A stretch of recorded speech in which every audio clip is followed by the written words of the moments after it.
Today, Atlanta City Council will consider forming an emergency study of the annual 404 Day celebration. This comes after an innocent 16-year-old girl was shot and killed at this year's event, and a 15-year-old girl was also shot and injured. Atlanta News First reporter Chelsea Beinfor is live outside Atlanta City Hall. And Chelsea, how would this work? Good morning, guys. Essentially, this would form a new 15-person committee made up of both city leaders and public representatives who would assess the planning, coordination, and impacts of the 404 Day celebration.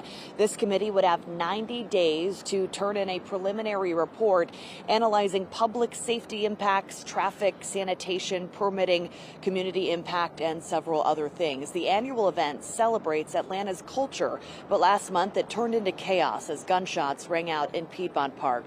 The bullets wounded a 15-year-old and killed 16-year-old Tiana Robinson. During her funeral, Reverend Donovan Pinner with Ebenezer Baptist Church called for an end to gun violence in Atlanta. A 16-year-old girl should not be killed by gun violence while simply being present. So if we honor Tiana, we don't just mourn, we speak up. We call for real action around gun violence and control.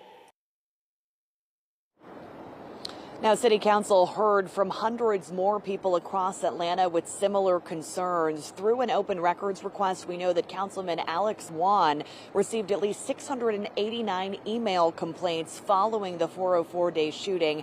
If the council approves the new committee today, they would have about 6 months to make a final report with recommendations for future celebrations. Reporting live from City Hall, Chelsea Beinfor, Atlanta News First. Thank you, Chelsea.